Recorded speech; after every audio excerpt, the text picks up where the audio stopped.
Throughout history, humanity has been drawn to complexity like moths to a flame, enticing, alluring, and often self-destructive. We build intricate systems, layer upon layer of rules and frameworks, all in pursuit of something that could be far simpler. Why? Because complexity makes us feel special. It positions us as experts, gurus, or at least someone worth following. But here's the rub. The truth is rarely complicated.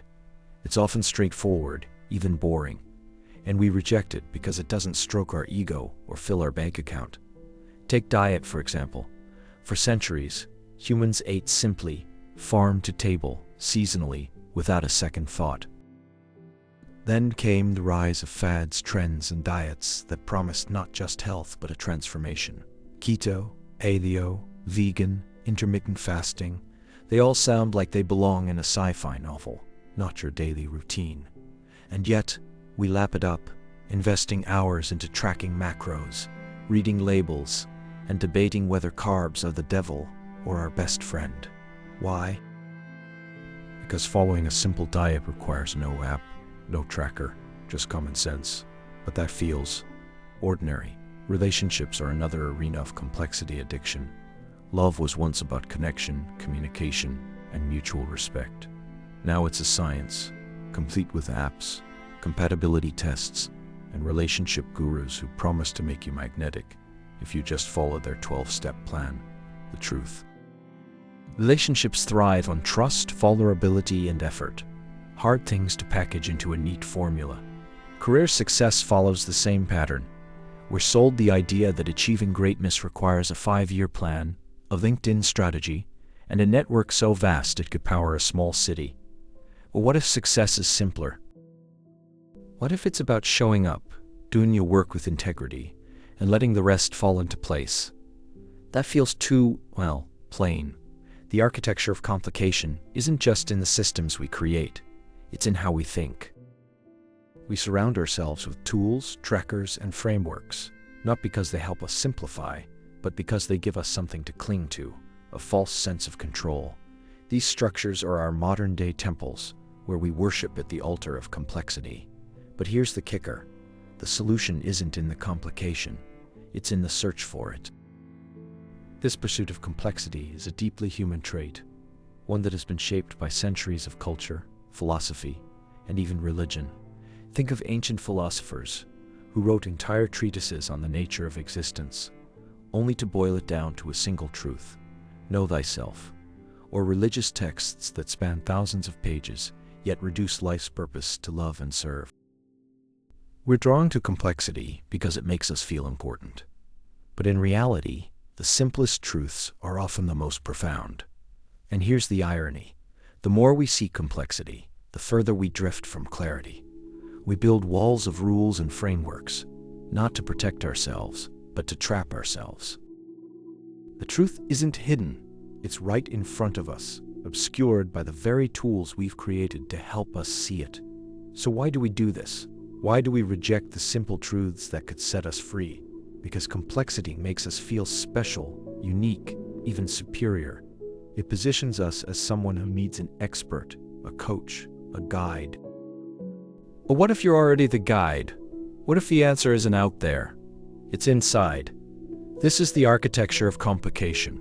A world built not on simplicity, but on the illusion of it. A world where we spend more time searching for answers than actually living them. And it's time to step back, look around, and realize that the truth has been waiting for us all along, in plain sight. This text explores the theme deeply, provides concrete examples, and ties in historical and philosophical nuances, while maintaining a flowing documentary style. We spend so much of our lives chasing answers, trying to solve the great mysteries of existence. And yet, the simplest truths are often right in front of us, obscured by layers of complexity we've built ourselves.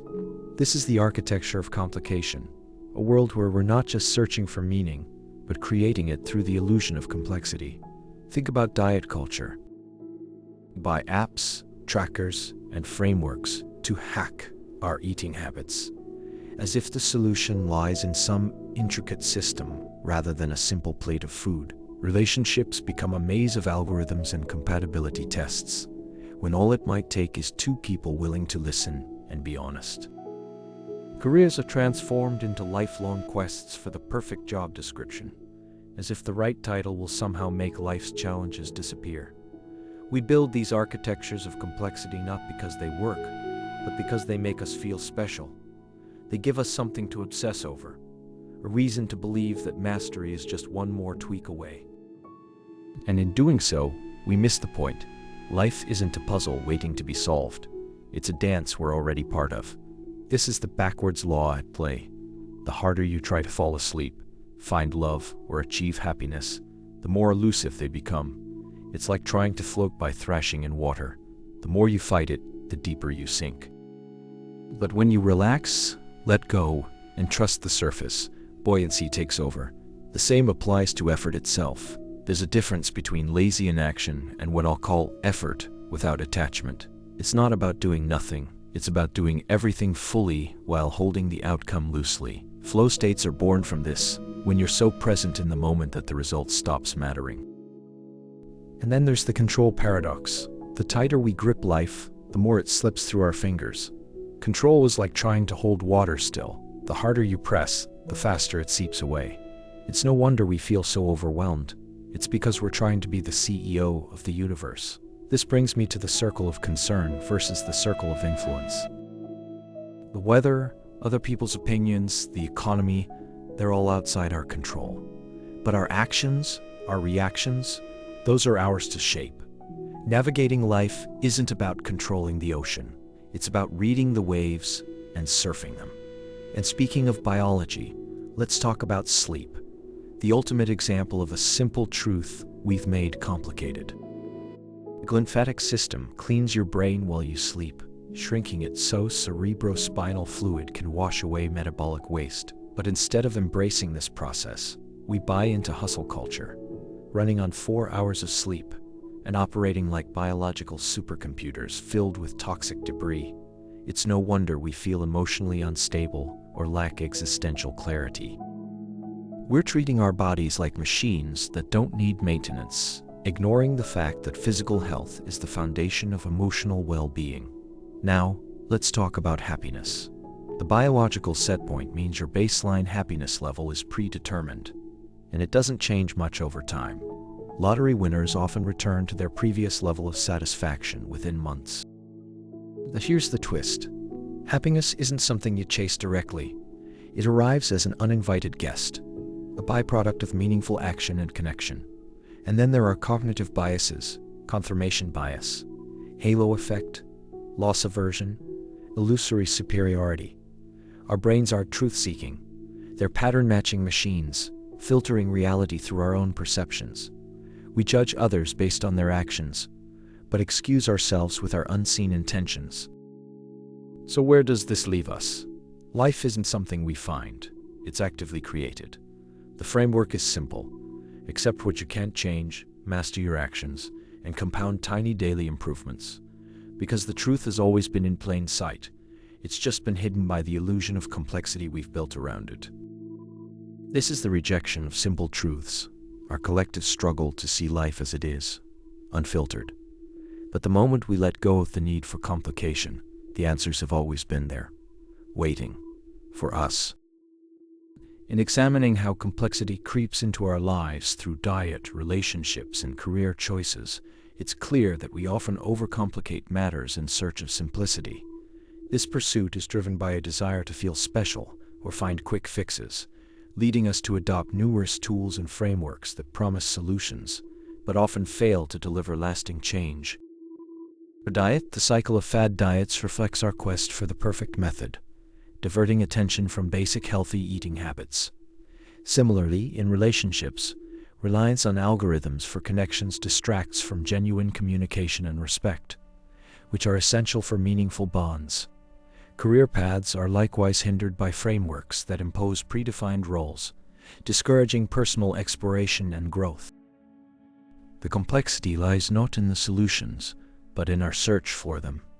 This stems from the desire for instant gratification and a preference for shortcuts over consistent effort.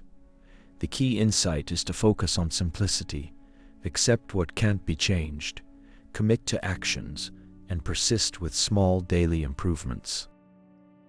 This approach, whether applied to diet, relationships, or career, emphasizes consistency and genuine effort over the pursuit of perfection. Ultimately, life's complexity is an illusion created by our search for it. Embracing simplicity and steady effort reveals that the answers have always been present, waiting to be acknowledged without the need for complicated structures. As we delve deeper into the historical context of diet, relationships, and career choices, it becomes evident that the quest for simplicity is a timeless struggle against an ever-changing landscape. Historically, dietary recommendations have swung like pendulums between extremes.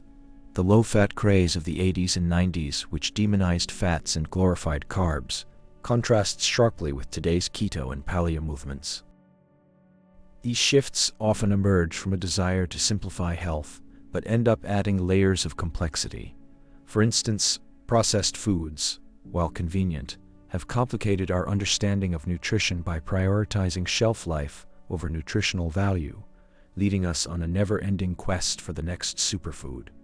In relationships, the evolution from arranged marriages to online dating algorithms reflects broader societal changes. Historically, communities and families acted as matchmaking frameworks, fostering connections based on shared values and mutual respect. Today, platforms like Tinder reduce human connection to swiping mechanics, where validation comes from match counts rather than genuine interaction. This shift is paralleled by the rise of social media, which often prioritizes virtual validation over real emotional depth. Career paths have also undergone significant transformations. The traditional 9-to-5 job is being challenged by the gig economy and remote work, offering both freedom and uncertainty. Frameworks like the Myers-Briggs Type Indicator or Cattell's 16PF personality tests aim to simplify career choices, but can inadvertently limit individuals by confining them to predefined roles. This pigeonholing contrasts with historical approaches, such as apprenticeships, where personal growth and adaptability were central. The psychological underpinnings of our complexity-seeking behavior are worth exploring. Humans have an innate tendency to seek patterns and narratives, leading us to overcomplicate matters. The sunk cost fallacy often traps us in ineffective systems, whether diets, relationships, or careers, because we've invested so much time and effort. This mindset discourages admitting failure and complicates the process of starting fresh. The paradox of choice further exacerbates this issue. More options lead to higher complexity as people strive for the perfect choice, often resulting in dissatisfaction. This is why frameworks are appealing. They offer simplicity amidst chaos, even if they don't deliver results. Examining sustainable practices from different cultures can provide insights. Indigenous diets, for example, often require less effort and yield balanced nutrition despite being nutrient-dense and low maintenance. These practices highlight the value of simplicity and adaptability over rigid systems. In conclusion, embracing resilience and adaptability is key to managing complexity. Successful individuals often thrive by bending rather than breaking traditional frameworks, demonstrating that flexibility can be more effective than adherence. The journey towards simplicity isn't about eliminating complexity, but navigating it with wisdom and a willingness to evolve. The human quest for complexity isn't just a preference, it's a deeply ingrained pattern.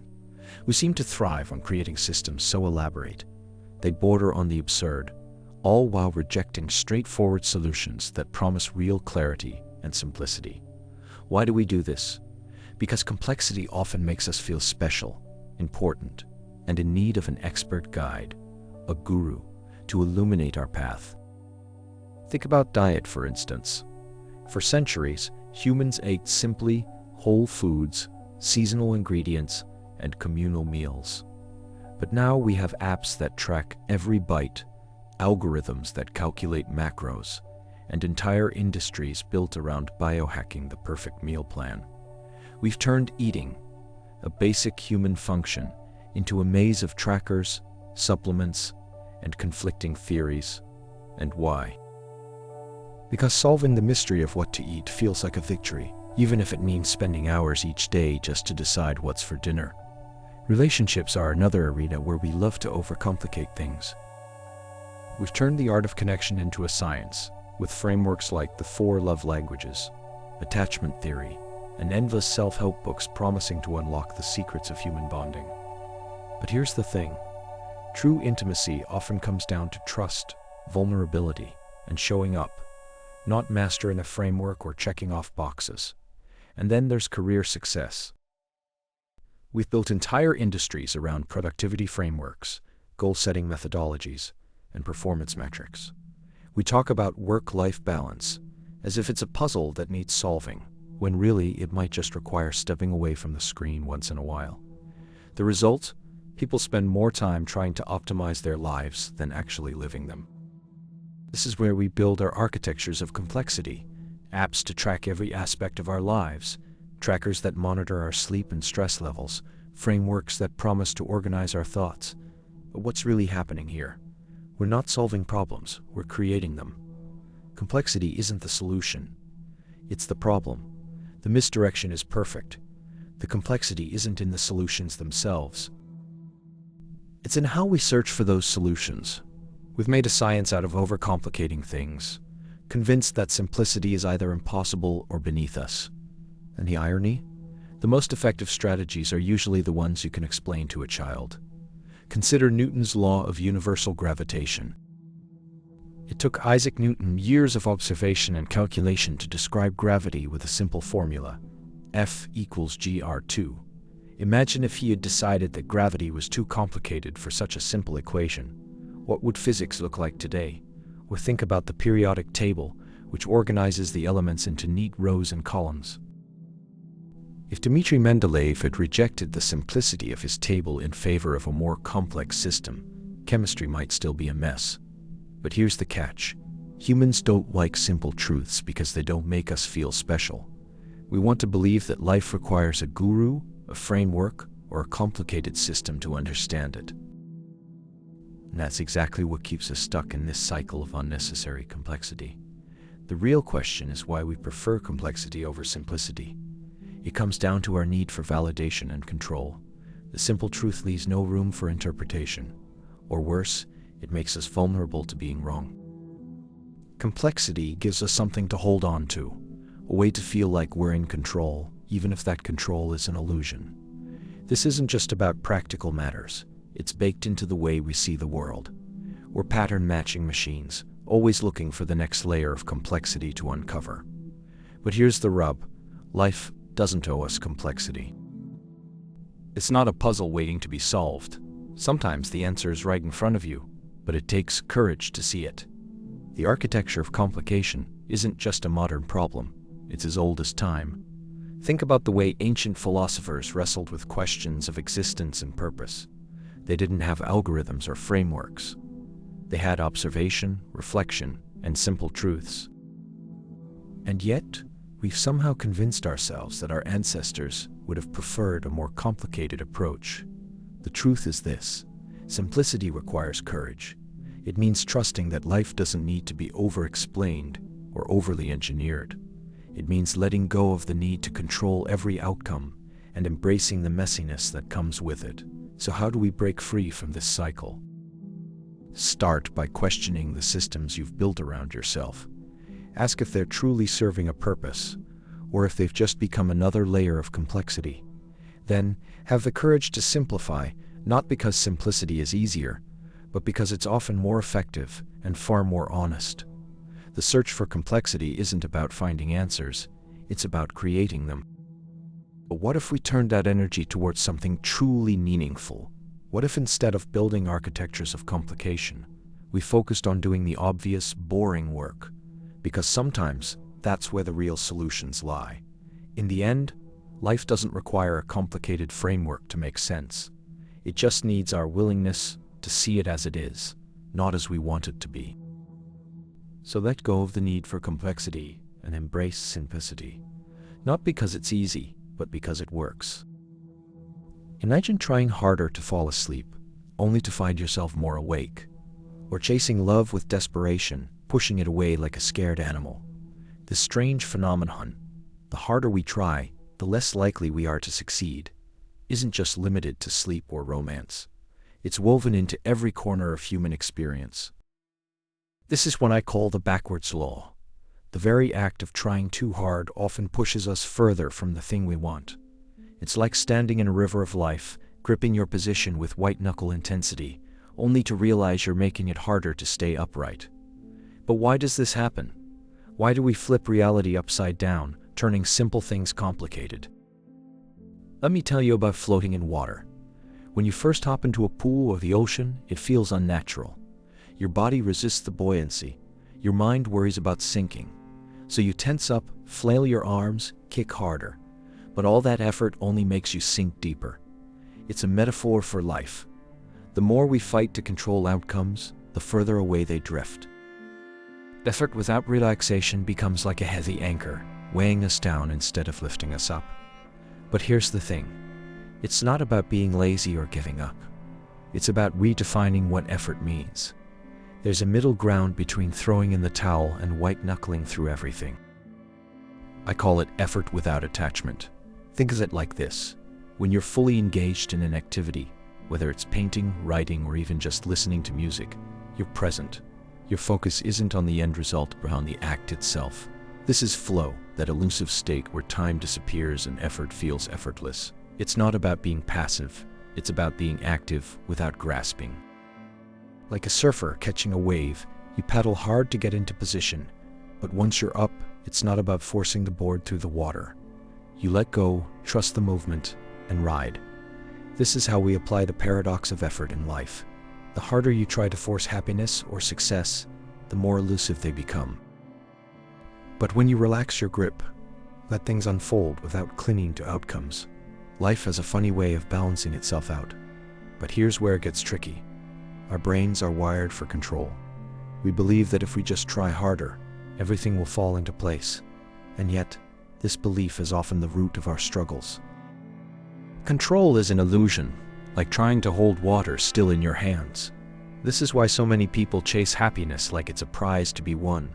They think, if I do more, achieve more, buy more, love harder, they'll finally feel that ever-elusive joy. But here's the kicker.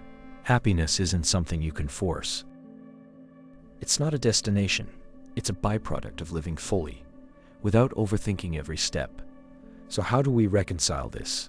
How do we navigate a world that feels both chaotic and controllable at once? The answer lies in shifting your perspective. Stop trying to be the CEO of the universe. Instead, think of yourself as a surfer, reading the waves, understanding their rhythm, but not trying to control them. It's about trusting the process rather than forcing it. When you let go of the need to micromanage life, you create space for things to happen naturally. This doesn't mean you stop paddling. It means you paddle with intention, without fixating on where the wave will take you. The paradox of effort isn't a flaw in life's design. It's a feature. It's there to remind us that sometimes less is more. That, when we release our death grip on outcomes, we create room for the unexpected, often better than anything we could have planned. So next time you're struggling to sleep, trying too hard to impress someone, or chasing success with desperation, remember this: the harder you try, the further away you might be pushing what you want. Instead, relax into the effort, trust the process, and let life carry you where it needs to go. Life is full of these strange little paradoxes, and one of the most fascinating ones is what we might call the backwards law. You know that feeling when you're lying in bed wide awake, trying desperately to fall asleep? The harder you try to force it, the more elusive it becomes. Or when you're chasing love, pouring your heart into a relationship, only to push the other person away with overeager pursuit. And then there's happiness. How often does it seem to escape us just as we clutch at it hardest? This phenomenon isn't random. It's deeply ingrained in how our minds and bodies work. It's like an inside joke that life plays on our determination to control every outcome. The harder you try, the more slippery the goal becomes, slipping through your fingers like sand. Why does this happen? Because the moment we fixate on forcing something to happen, we create tension, a kind of internal resistance that actually works against the natural flow of things. Imagine yourself floating in water. When you first hop into a pool or an ocean, it feels freeing, weightless. But what happens when you panic and start flailing? You sink. The more you fight against the water, trying to stay up, the deeper you go. It's only when you relax, let your body surrender to the buoyancy, that you float. This is the essence of the backwards law. Resistance begets resistance. Now, this isn't about being lazy or apathetic. Far from it. There's a critical distinction here between inaction and what we might call effort without attachment. The latter is about fully engaging in the activity at hand, throwing yourself into your work, your relationships, your passions, but doing so without holding tightly to the outcome. It's like when athletes talk about being in the zone, or when writers speak of a state where the words flow effortlessly. You're present, you're committed, but you've let go of the pressure to force results. This concept has roots that stretch back centuries. The Taoist philosophy of effortless effort, encapsulated in the Tao Te Ching, speaks of aligning with the natural current rather than trying to swim against it. Even modern science is beginning to recognize this wisdom. Studies on performance show that when we overthink or overtry, we often hinder our ability to perform optimally. The pressure to succeed can be a self-defeating prophecy. In our hyper-driven world, this idea feels counterintuitive. We're taught from a young age to try harder, to push through obstacles, to never give up. But what if the solution lies not in redoubling our efforts, but in softening our grip? It's like the old saying about sleeping: the more you worry about whether you'll fall asleep, the less likely it is to happen. The trick isn't to force sleep, it's to create the right conditions for it, and then let go. This isn't a call to abandon your goals or stop striving. Striving is necessary and even noble, but it needs to be balanced with an understanding of when to step back, to trust the process, and to allow life to unfold in its own time. It's about redefining effort, not as brute force, but as intelligent, patient, and trusting engagement. So next time you find yourself stuck in a loop of trying too hard, whether it's at work, in your relationships, or in pursuit of some goal, remember this: the answer might not be more effort, but less. Not less in terms of giving up, but less in terms of attachment to the outcome. Trust the process, relax into the effort, and let life carry you where it needs to go. This isn't about being passive or letting things happen to you. It's about being active, yes, but also aware that not everything is within your control. Paradox lies in this. By surrendering some of the need to control, you actually create space for things to come together more naturally. And sometimes, when we stop trying so hard to make something happen, it arrives at our doorstep anyway, often with far less fanfare than we'd expected.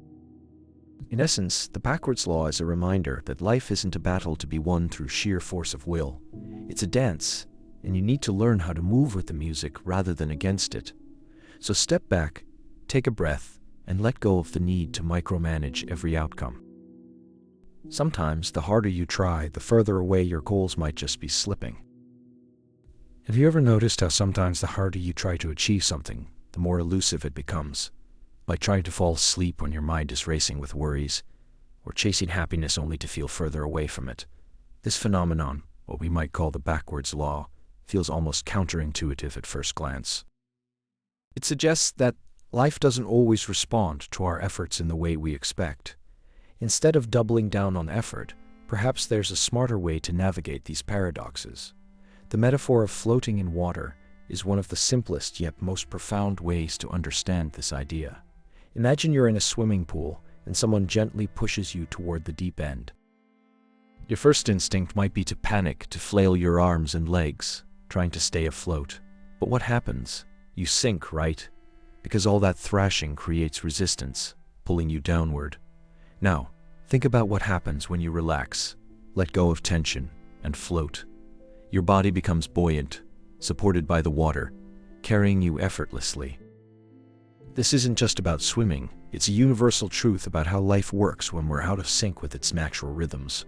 When we fight against circumstances, whether it's relationships, success, or even happiness, We often create more obstacles than solutions. But when we release our grip and surrender to the flow, things begin to work in our favor. The key here is not lazy inaction, but a different kind of effort. One that doesn't come from forcing outcomes, but from fully engaging in the present moment. It's about being so absorbed in what you're doing that you lose track of time, goals, and outcomes. This state, often referred to as flow, isn't passive. It's an active engagement with the task at hand, minus the pressure to achieve a specific result. Think about the last time you were completely engrossed in something, maybe cooking, painting, playing music, or even solving a problem at work. In those moments, did you feel like you were trying hard? Probably not. Instead, you were in a state of ease and focus, where effort felt natural and without strain. This is what it means to act without attachment to the outcome. But why does this happen? Why does our resistance to life's natural ebb and flow make things harder? It might have something to do with how our brains are wired.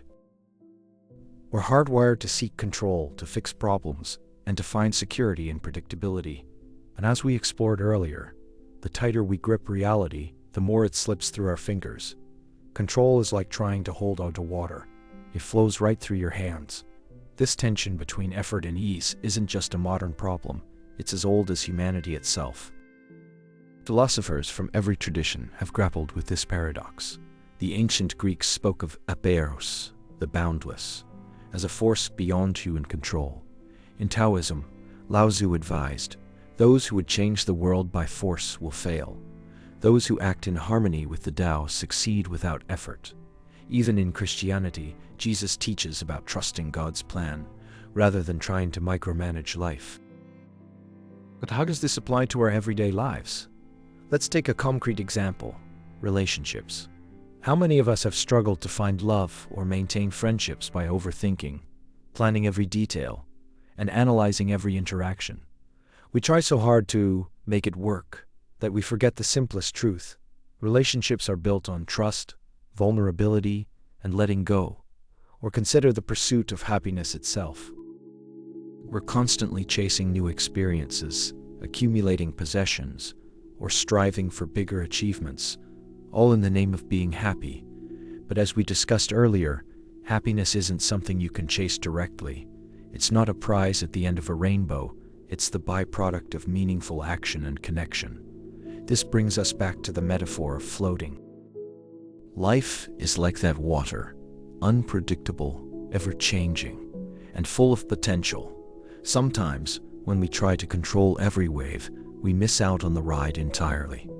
The harder we push against life's currents, the more we risk sinking beneath the surface, weighed down by our own fears and desires. But when we learn to float, not in a lazy, apathetic way, but with an ease that comes from surrendering to the moment, we begin to see life differently.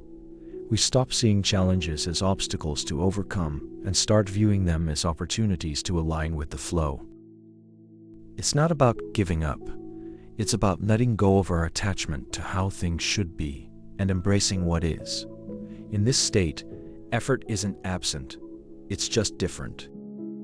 They're fully engaged, fully present, but without the mental chatter of, "I need this to happen," or "what if it doesn't?" You're acting from a place of trust rather than fear, which paradoxically makes you more effective and fulfilled. So how do we cultivate this kind of effortless effort? It starts with small steps.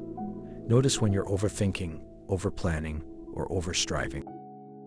Then, gently remind yourself to let go, not in a way that abandons your responsibilities, but in a way that releases the pressure to control every outcome. It's a practice that takes time and patience, but the rewards are profound.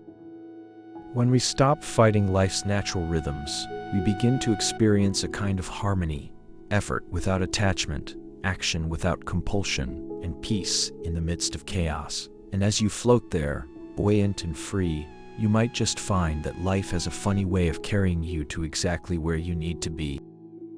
Not because you willed it to happen, but because you trusted the process and let go of trying to force the outcome.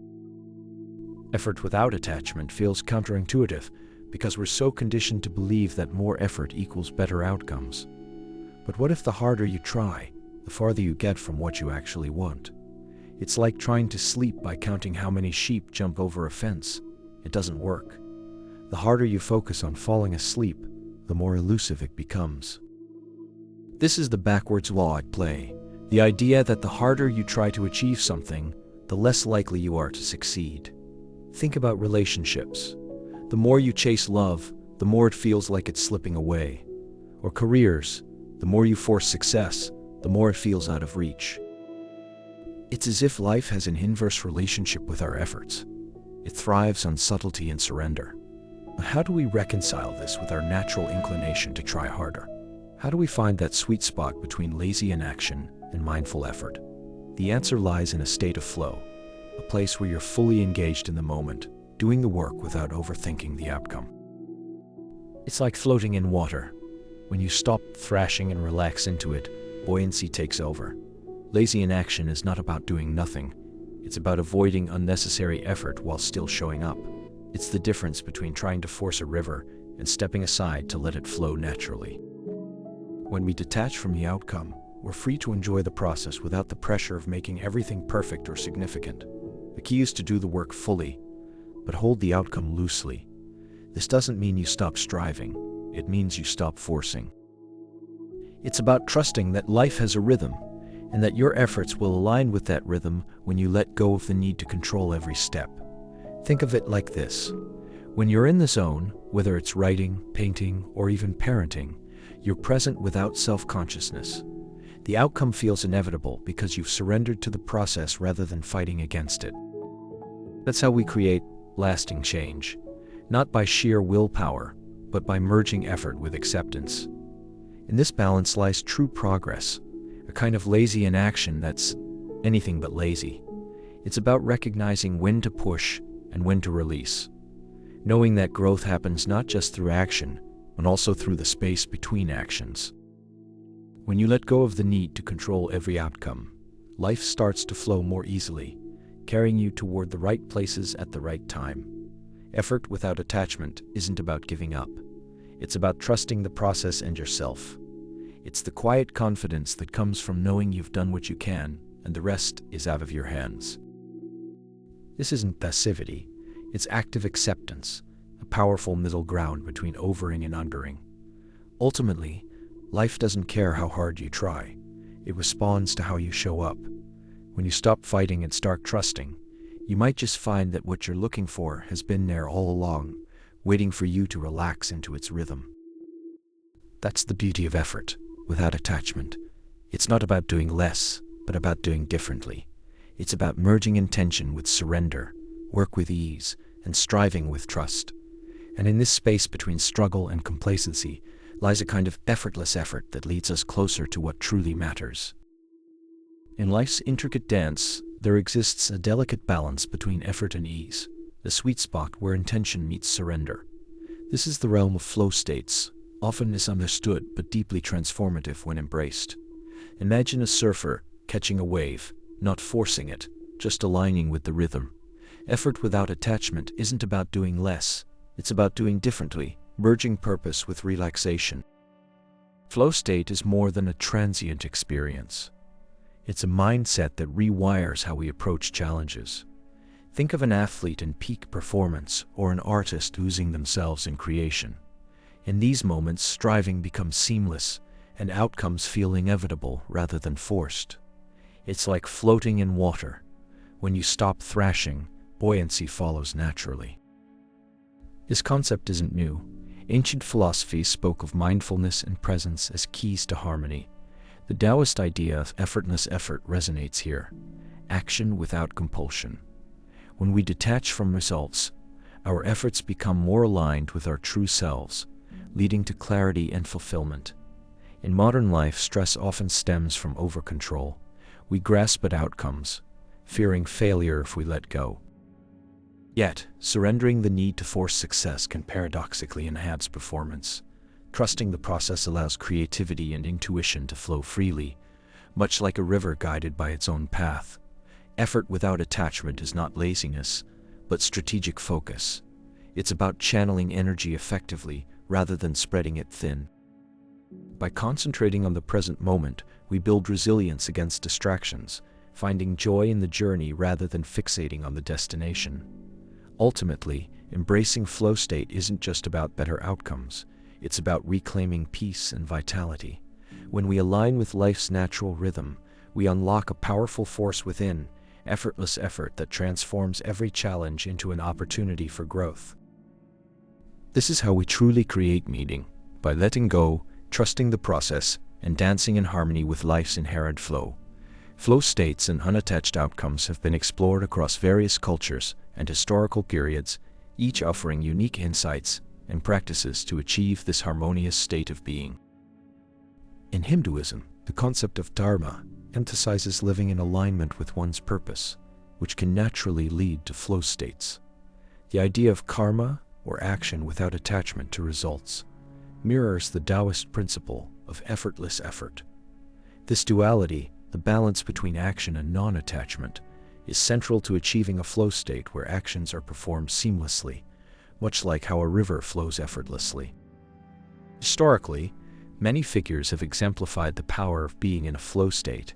For instance, Beethoven's compositions were often completed during moments of deep immersion, where he reportedly lost track of time and external distractions faded away. Similarly, athletes like Michael Jordan spoke about being in the zone, where their performance reached peak efficiency due to a detached focus on the present moment rather than the outcome of the game. Modern psychological research supports these ancient notions. Mahavik Csikszentmihalyi's studies on flow states reveal that individuals perform at their best when they are fully engaged with the task, time distorts, and self-consciousness disappears. This aligns with Eastern philosophies, showing that both spiritual practices and scientific studies converge on the importance of being present. Lesser-known details include specific rituals designed to induce flow states. In some traditions, monks practice prolonged meditation, while others use repetitive tasks like prayer beads or mantras to achieve a state of focus. These practices cultivate mindfulness and presence, essential for entering a flow state. Additionally, certain work methodologies, such as the Pomodoro technique, encourage focused intervals that can lead to unforced creativity and productivity. In conclusion, exploring historical contexts, examples from diverse fields, psychological analysis, and lesser-known practices enrich our understanding of flow states and unattached outcomes. By integrating these insights, we can better align with life's natural rhythm, achieving harmony and fulfillment in our actions. The universe presents us with a curious paradox. The harder we grip reality, the more it slips through our fingers. This is the essence of control. Efforts to dominate often lead to loss of control, a dance where resistance becomes our undoing. Consider the distinction between what we can influence and what lies beyond our control. The circle of concern encompasses external factors like weather's or others' opinions, while the circle of influence pertains to our actions and reactions. Surfing offers an apt metaphor. Riders don't control the ocean. They learn its rhythms to ride the waves effectively. Our bodies, particularly the brain, highlight this paradox. During deep sleep, the brain shrinks, allowing cerebrospinal fluid to cleanse metabolic waste. Disrupting this natural process leaves us operating with cognitive debris, impairing our ability to influence our world effectively. Happiness and control are intertwined in another way. The hedonic treadmill shows that life events don't sustain happiness. We return to a baseline. Chasing happiness directly often misses the mark, whereas it emerges as a byproduct of meaningful actions and connections. Cognitive biases, like confirmation bias or loss aversion, cloud our judgment, influencing decisions in ways we may not recognize. These mental shortcuts can lead us astray, affecting how we perceive control. In synthesizing these insights, life isn't discovered, it's created through mindful actions.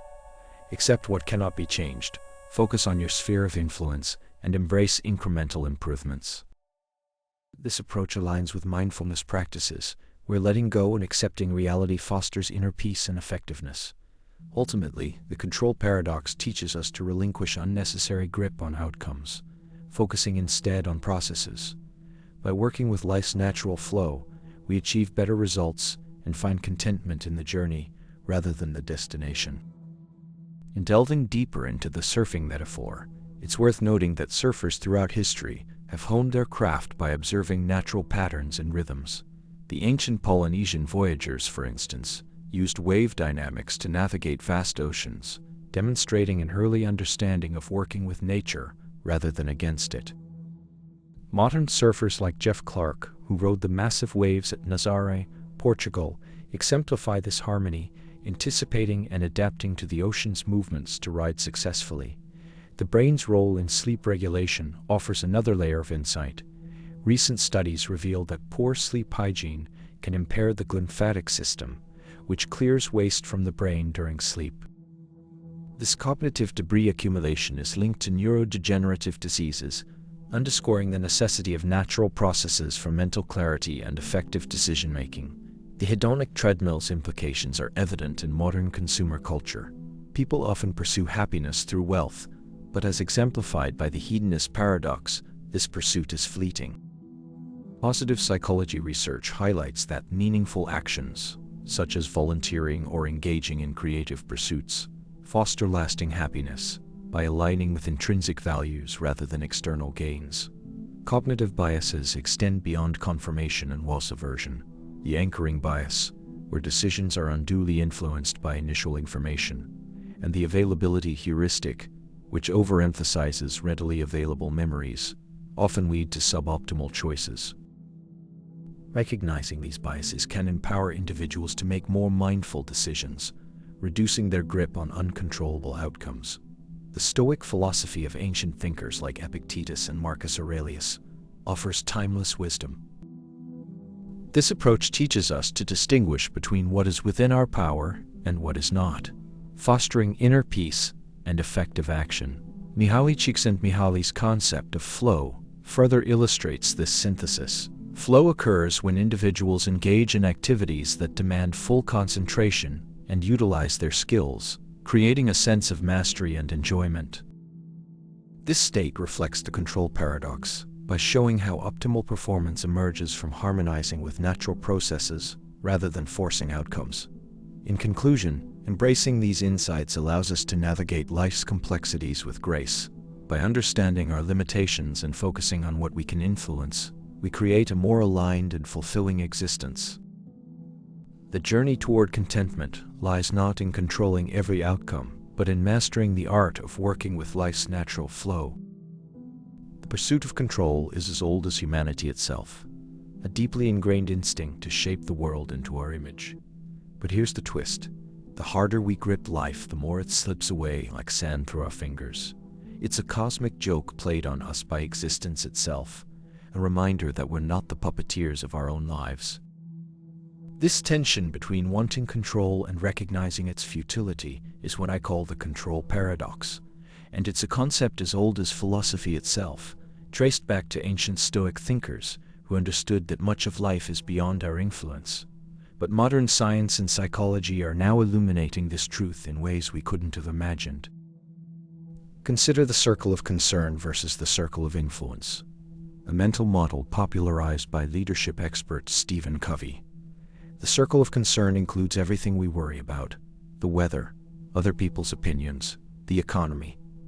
It's all the external factors that feel like they're weighing us down. But the circle of influence is where real power lies, the things we can actually do something about: our actions, our reactions, how we choose to respond. The tighter you grip reality, the more it slips through your fingers. Control is like holding water. It flows right through your hands. This is evident in every area of life.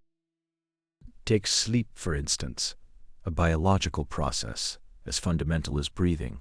The harder you try to force yourself to fall asleep, the more elusive rest becomes. It's why people end up tossing and turning, their minds racing with worry about not sleeping. But here's where it gets interesting. The solution isn't about trying harder. It's about surrendering, letting go, and trusting the process. This brings us back to the idea of effort without attachment. Think of floating in water. When you fight against the current, you sink. But when you relax and let yourself be cradled by the flow, buoyancy comes naturally. This concept isn't just a metaphor. It's rooted in neuroscience. The brain's lymphatic system flushes out metabolic waste during deep sleep, essentially washing away toxic debris that accumulates throughout the day. Yet, in our hustle culture, we've come to view sleep as an inconvenience. Functioning on 4 hours is seen as badges of honor, operating a biological supercomputer full of corrupted files. And then there's happiness. The harder you chase it, the more elusive it becomes, a truth captured by the hedonic treadmill. Lottery winners often return to their baseline levels of happiness within months, no matter how much money they've suddenly acquired. This is because our brains adapt to new conditions, normalizing them until we're back where we started. So, what's the way out? It's not about giving up or embracing lazy inaction. It's about reframing your relationship with life itself. Instead of trying to control every outcome, focus on what you can influence: your actions, your reactions, your mindset. This shift is like going from being the CEO of the universe to a surfer who reads the waves rather than trying to control the ocean. It's about embracing the cosmic joke. The tighter you grip, the more you lose. And in surrendering, paradoxically, you gain clarity, peace, and fulfillment. Because at the end of the day, life isn't found. It's created through small, consistent acts of alignment with its natural flow. Life is a vast ocean, and we often find ourselves either trying to control every wave or letting it sweep us away. The key lies in understanding the difference between what we can influence and what concerns us beyond our control. This distinction, first articulated by psychologist James Reason, forms two circles, one of concern and another of influence. The circle of concern encompasses everything that affects our lives: weather, others' opinions, global events, even cosmic phenomena. It's the realm where uncertainty reigns, where outcomes are shaped by forces far beyond our reach. Yet, it's easy to dwell here, consumed by worries we can't control. This mental trap drains energy and fosters anxiety. In contrast, the circle of influence is where true power lies: the actions we take, how we react, and the mindset we cultivate. It's about focusing on what we can change, turning concerns into constructive action. This shift transforms us from a CEO trying to manage everything to a surfer who reads the waves, adapting rather than dictating their course. Historically, philosophers like Epictetus emphasized this divide. The Stoics taught that control lies in our responses, not external events. This wisdom is timeless. It's why ancient practices of mindfulness and acceptance are still relevant today. By mastering the circle of influence, we reclaim agency, turning challenges into opportunities for growth. The universe thrives on flux, a concept Heraclitus captured with his river metaphor. No man ever steps in the same river twice. Life's unpredictability is its nature. Trying to hold it still only leads to frustration. Instead, embracing this flow allows us to navigate life's currents with grace and resilience. Consider how much time we spend worried about things beyond our control, whether others like us or economic trends. These concerns are vast and often unproductive. Shifting focus to what we can influence, like our own reactions or actions, turns anxiety into empowerment. It's here that true change begins. In modern terms, this is the mindset of a surfer. Instead of trying to control the ocean, they read its patterns, adapt their stance, and ride the waves with fluidity. This isn't passivity, it's intelligent responsiveness, turning potential chaos into constructive movement. The power shift from concern to influence transforms how we approach life's challenges. It's about asking what we can do rather than what's happening. This focus fosters clarity and purpose, shifting effort from worrying to acting. Over time, these small, intentional steps create a ripple effect of positive change. Ultimately, the circle of influence is where fulfillment lies. By focusing on our actions and reactions, we build resilience and effectiveness. Life isn't found, it's created through consistent, aligned action. Embracing this perspective turns challenges into opportunities, weaving us deeper into life's tapestry with purpose and grace. Life is an ocean, vast and unpredictable. Each of us is a surfer, riding the waves of existence without full control over their direction or strength.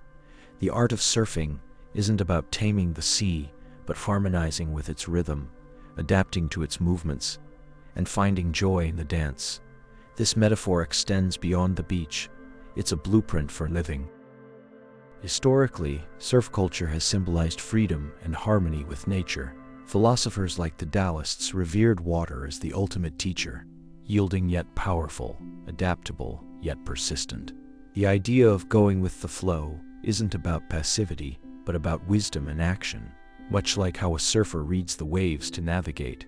In life, our efforts often resemble the surfer's struggle. We try to force outcomes, overplan, and control variables beyond our reach. But this approach, akin to thrashing in water, leads us to sink rather than ride the wave. The solution lies in adopting an effort without attachment mindset, fully engaging in actions while letting go of the outcome. Consider the concept of flow, where time fades away and activities merge into seamless action. This state isn't achieved through deliberate effort, but by surrendering to the moment, much like a surfer catching a wave. It's here that true mastery and fulfillment emerge. The happiness trap teaches us that happiness isn't pursued directly. It arrives as a byproduct of meaningful engagement. By focusing on actions rather than outcomes, we create conditions where joy naturally arises. This aligns with the Taoist principle of Wu Wei, or non-coerced action, effortless doing. Real-life surfers embody this philosophy. They don't fight the ocean, they learn its language and move in tandem with it. Applying this to life means embracing challenges as opportunities to adapt, grow, and find fulfillment through the journey, rather than the destination. Ultimately, life isn't something we find. It's created through consistent, purposeful action. By focusing on our sphere of influence, our actions and reactions, we build resilience and effectiveness. Navigating life like a surfer means letting go of control, embracing the unknown, and finding joy in the dance with existence. In conclusion, life is a dynamic force, not to be controlled, but to be harmonized with. By viewing ourselves as surfers rather than controllers, we open ourselves to the ocean's wisdom, ride its waves gracefully, and find true fulfillment in the journey. The biological anchor deep within the recesses of our brain lies a critical system that often goes unnoticed, yet plays an indispensable role in our well-being. This system, known as the glymphatic system, operates during sleep, performing a vital cleanup process that sustains our cognitive and emotional health. For centuries, sleep has been a subject of fascination across cultures, with ancient civilizations recognizing its restorative powers. However, modern hustle culture has led us to undervalue this essential biological function, promoting an erroneous belief that productivity thrives on minimal rest. In reality, sleep is not a luxury, but a necessity for our brain's optimal functioning. During deep sleep, the glymphatic system orchestrates a remarkable cleanup. The brain physically shrinks, creating space for cerebrospinal fluid to wash away metabolic waste, byproducts of neuronal activity that accumulate throughout the day. This process isn't merely about feeling refreshed. It's crucial for maintaining cognitive sharpness and emotional stability. The misconception that skipping sleep equates to productivity is a costly one. Operating on insufficient rest is akin to running a biological supercomputer with corrupted files, leading to impaired judgment and mood swings. Sleep deprivation exacerbates stress and reduces our capacity to handle emotions effectively, highlighting the interconnectedness of physical health and mental equilibrium. Historically, different cultures have held varied views on sleep. While some societies revered it as a sacred state of rejuvenation, others have viewed it through the lens of productivity. This shift in perception, particularly in Western cultures, underscores the importance of revisiting our attitudes toward rest.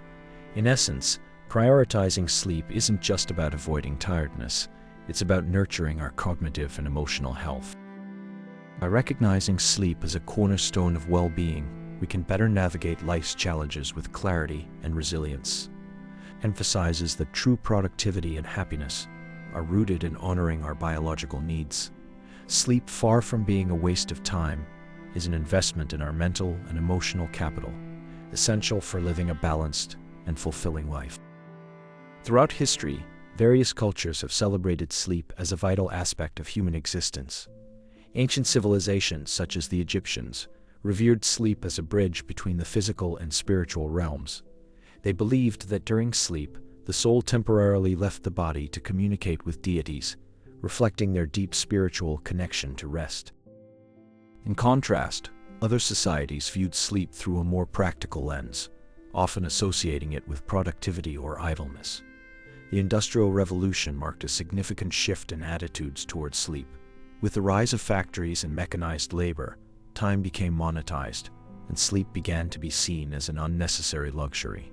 This mindset has persisted into modern times, where many equate busyness with self-worth. The introduction of artificial lighting further disrupted natural sleep patterns, pushing bedtime later and reducing overall rest hours.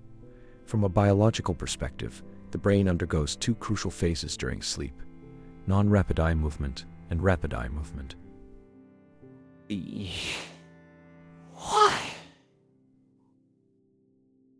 REM is where most dreaming occurs, and it's essential for processing emotions and consolidating memories. Skipping sufficient REM sleep can impair our ability to handle emotional challenges and make sound decisions. Modern research highlights the profound impact of poor sleep on mental health. Chronic sleep deprivation is linked to an increased risk of depression, anxiety, and even psychosis. A 2014 study published in Nature revealed that sleep loss disrupts the brain's emotional processing centers, making individuals more prone to mood swings and negative thinking. Interestingly, many successful individuals such as Elon Musk and Arianna Huffington have shared how prioritizing sleep has been instrumental to their achievements. Huffington even founded the sleep and wellness company Thich Nhat Hanh, emphasizing the importance of rest in a high-achieving lifestyle. The economic implications of inadequate sleep are staggering. A 2019 report estimated that sleep deprivation costs the U.S. economy $411 billion annually due to lost productivity and workplace errors. This underscores that investing in sleep is not just a personal choice, but an economic necessity. In conclusion, while the biological need for sleep may seem counterintuitive in a fast-paced world, it remains an indispensable pillar of human health. By revisiting our historical understanding and embracing the science of rest, we can foster a culture where sleep is celebrated as a source of strength rather than a sign of weakness. Sleep has always been a mystery wrapped in human biology, a process as essential as eating or breathing, yet so often overlooked. For centuries, we've tried to understand its purpose, to categorize it, to bend it to our will. But what if sleep isn't just rest? It's not even rest at all. What if it's something far more active, something the brain demands because it's critical for survival? The ancient Greeks believed sleep was a journey to the underworld, a place where the soul wandered while the body lay still. In medieval Europe, people thought of sleep as a state of suspended animation, a time when the mind and body shut down to conserve energy. But even as late as the 1950s, scientists didn't fully understand why we need sleep. It was only then that they discovered REM sleep, the mysterious phase where our brains are as active as when we're awake. Now, modern science has revealed something extraordinary. During deep sleep, your brain doesn't rest. It transforms. Imagine this. At night, your brain physically shrinks, creating more space for cerebrospinal fluid to flow through. This fluid washes away metabolic waste, toxins, and damaged cells that accumulate throughout the day.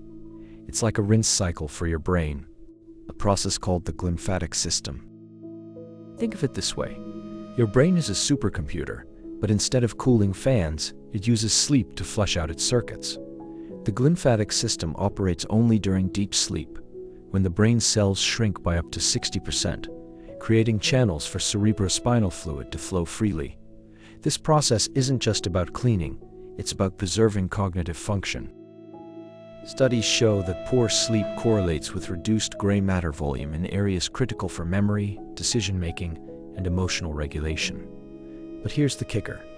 This biological maintenance doesn't happen on a lazy schedule. It requires deep, restorative sleep, something many of us are missing. In our fast-paced world, we've come to see productivity as strength and rest as weakness. We boast about burning the midnight oil, about functioning on 4 hours of sleep. But here's the truth. Operating a biological supercomputer like your brain, with only partial maintenance, is like running software with corrupted files. The result? Foggy thinking, poor decisions, and emotional turmoil. The economic cost of this neglect is staggering. Lost productivity due to lack of sleep costs businesses billions annually, 400 billions in the US alone. And that's just the tip of the iceberg. Poor sleep doesn't just harm our work, it harms our health. Chronic sleep deprivation is linked to Alzheimer's, Parkinson's, and other neurodegenerative diseases. It weakens your immune system, making you more susceptible to illness. And it throws your mental health off balance, increasing the risk of anxiety and depression. So why do we keep pushing sleep aside? Part of it is our culture's obsession with hustle. This idea that success is measured by how little rest you get. But deep down, we know better. Studies show that even those who pride themselves on burning the candle at both ends feel the burn of exhaustion. The truth is, when it comes to sleep, there's no shortcuts, no hacks, and certainly no app can replace the real thing. The science of sleep reminds us that true productivity isn't about working harder. It's about maintaining the tools that make hard work possible. Sleep isn't a luxury. It's an investment in your brain, your body, and your future. And as we continue to unravel the mysteries of sleep, one thing becomes clear. Taking care of yourself starts with embracing rest as a source of strength, not weakness. In our relentless pursuit of success, we've elevated busyness to a badge of honor, convincing ourselves that every waking moment must be filled with productivity. But here's the kicker. This hustle culture isn't a mark of strength. It's a delusion that keeps us trapped in a cycle of exhaustion and diminishing returns. The truth is simpler than you might think. The science of sleep reveals a profound insight about human nature. When we don't rest, we're not just tired. We're impairing the very tools that make productivity possible. Deep sleep isn't optional. It's an essential maintenance check for your brain. While you slumber, your lymphatic system springs into action, shrinking your brain to make space for cerebrospinal fluid to wash away metabolic waste. It's like a biological power cleanse, ensuring your mind stays sharp and free from toxic debris. Historically, societies have recognized the value of rest. From ancient practices of siestas in Spain to the 4-hour sleep cycles of indigenous cultures, rest was woven into daily life as a necessity, not a luxury. Yet, modern hustle culture flips this on its head, glorifying sleep deprivation as a testament to dedication. The irony? Those who brag about surviving on 4 hours of sleep are essentially running their bodies on fumes, operating biological supercomputers clogged with toxic debris. The delusion runs deeper than just nodding off at night. We've bought into the myth that rest is a sign of weakness, when in fact it's a display of self-respect and wisdom. Consider this. Some of history's greatest achievers, from Jefferson to Bezos, prioritized rest as a cornerstone of their success. Theirs was not a life of constant motion, but one balanced with purposeful downtime. The real kicker is how sleep ties into our emotional and existential well-being. When we neglect it, we're not just fogging our brains, we're alienating ourselves from clarity and contentment. Sleep isn't about idleness. It's about giving your body the time it needs to recalibrate, repair, and rejuvenate. In embracing rest, you're not being soft. You're reclaiming your humanity. You're acknowledging that life is a dance of effort and surrender, where true productivity starts with knowing when to stop. So next time you feel pressured to burn the candle at both ends, remember, real strength lies in recognizing when it's time to let go and trust the process. The hustle culture delusion convinces us that success is found in constant motion, but the truth is simpler. Life is created through balance. Rest isn't a weakness, it's a superpower. Your body is not just a vessel, it's an intricate ecosystem, a biological symphony that hums only when its instruments are in tune. To neglect this orchestra is to invite discord into your life, a melody of fatigue, irritability, and confusion. The hustle culture delusion convinces us that success is found in constant motion. But the truth is simpler. Life is created through balance. Rest isn't a weakness, it's a superpower. Consider this. Every night, your brain undergoes a remarkable transformation, much like a grand cleanup crew working behind the scenes. This nightly ritual involves something called the glymphatic system, a network that flushes out metabolic waste from your brain, akin to a sewage system from neural debris. During deep sleep, your brain cells literally shrink, creating more space for cerebrospinal fluid to flow and carry away toxins. These toxins include beta-amyloid proteins, which, when left unchecked, have been linked to Alzheimer's disease. Yet, in our relentless pursuit of productivity, we often treat sleep as an inconvenience rather than a necessity. We boast about burning the candle at both ends, as if endurance is the ultimate measure of strength. But here's the cosmic joke. The harder you try to force yourself to stay awake, the less control you have over your tired mind. Sleep isn't something you can negotiate with. It's a biological imperative, like gravity or digestion. The delusion of hustle culture convinces us that we need to operate on 4 hours of sleep, functioning as if we're running a biological supercomputer full of toxic debris and corrupted files. This isn't heroism, it's stupidity. When you skimp on sleep, your brain doesn't just feel foggy, it literally performs worse. Studies show that one night of poor sleep can impair decision-making, memory, and emotional regulation as much as 2 drinks of alcohol, but the real cost extends beyond mere grogginess. Sleep deprivation creates a feedback loop of stress and illness. When you don't rest, your body releases stress hormones like cortisol, which disrupt everything from your metabolism to your immune system. Over time, chronic sleep loss can contribute to conditions like diabetes, obesity, and cardiovascular disease, illnesses that often stem not from bad luck, but from neglecting the most fundamental of all self-care practices. This isn't about being lazy or indulgent. It's about respecting the biology you inhabit. Rest is not an optional luxury. It's a vital necessity. When you prioritize sleep, you're not just giving yourself time to recharge. You're investing in your long-term health and well-being. You're acknowledging that true strength lies not in pushing harder, but in knowing when to stop. But why do we resist this truth? Why do we equate busyness with worth?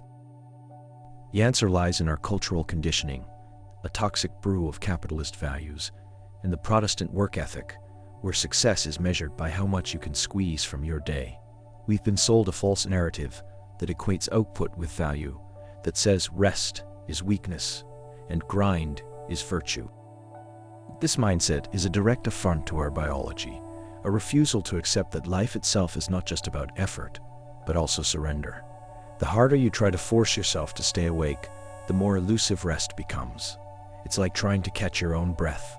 The harder you grip it, the faster it slips away. In this dance of effort and surrender, true productivity isn't about burning the candle at both ends. It's about knowing when to let go. Rest isn't a reward for hard work. It's the fuel that makes hard work possible. When you start viewing sleep as a sacred act of self-care rather than an indulgence, you begin to reclaim your humanity. So next time you feel pressured to burn the candle at both ends, remember, real strength lies not in pushing harder, but in knowing when to stop. Rest isn't a weakness, it's a superpower. Sleep. It's something we all need, yet so many of us treat it like a luxury, a negotiable expense in our quest for success and achievement. But why do we undervalue this most essential of human functions? Why do we equate busyness with worth and rest with weakness? The answer lies not just in biology, but in the very architecture of our thoughts and beliefs about what it means to be alive. For millennia, humans have been fascinated by sleep. Ancient cultures viewed it as a journey to the underworld, a temporary release from the bonds of reality. Even today, scientists are uncovering new layers of complexity in this most basic of human processes. But somewhere along the way, we've started to see sleep not as a sacred act, but as something to be minimized, something to squeeze into our schedules, like an inconvenience. The truth is, sleep isn't just about giving your body rest. It's a sophisticated biological process that shapes who you are and how you understand the world. During deep sleep, your brain undergoes what researchers call the lymphatic system cleaning cycle, a kind of natural detox where cerebrospinal fluid washes away metabolic waste accumulated throughout the day. Imagine your brain as a temple and sleep as its most sacred ritual of purification. Without this process, you're literally operating on a biological level with toxic debris clouding your thoughts. This brings us to the delusion of hustle culture, a modern phenomenon where we equate productivity with suffering. We brag about burning the candle at both ends, as if running on 4 hours of sleep is a badge of honor. Here's the kicker. When you operate on suboptimal sleep, you're not just impairing your focus or memory, you're literally running a biological supercomputer on corrupted files. The neurons in your brain can't function properly, and the clarity that comes from rest becomes as elusive as a mirage. The connection between sleep and existential insight isn't new. Philosophers have long understood that rest is not just physical, it's mental and spiritual too. When you're exhausted, your mind doesn't just fog, it stops seeing the bigger picture. The problems that once seemed insurmountable start to feel smaller, but not in a good way. You lose perspective, and what was once clear becomes a tangled mess of confusion. But sleep isn't just about clearing the cobwebs from your mind. It's about recharging the very core of who you are. When you prioritize rest, you're not being lazy. You're investing in your humanity. You're giving yourself permission to be fully human, to embrace the paradox that life is both effortful and beyond your control.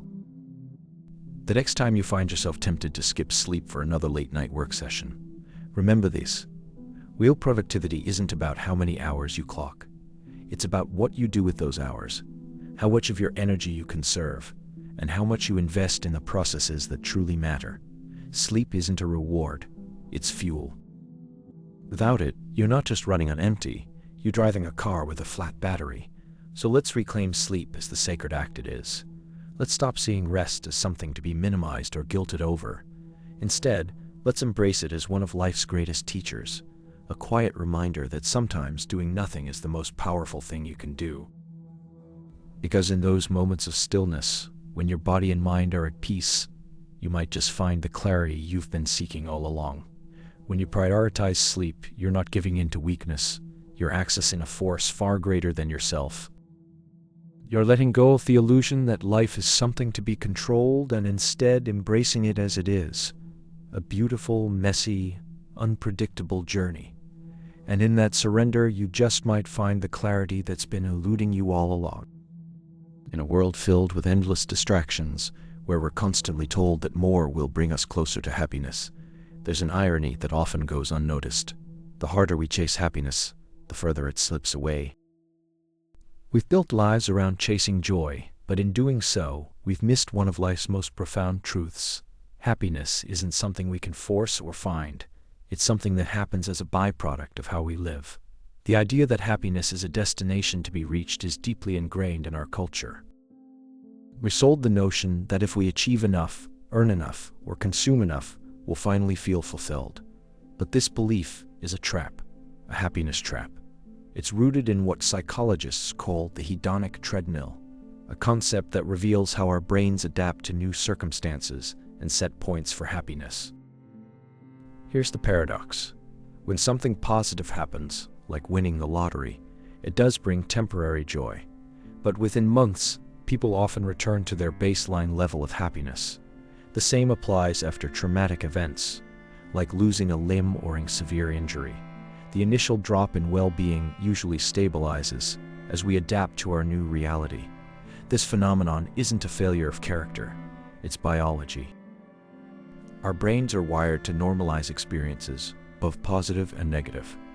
This doesn't make us unhappy, it makes us resilient.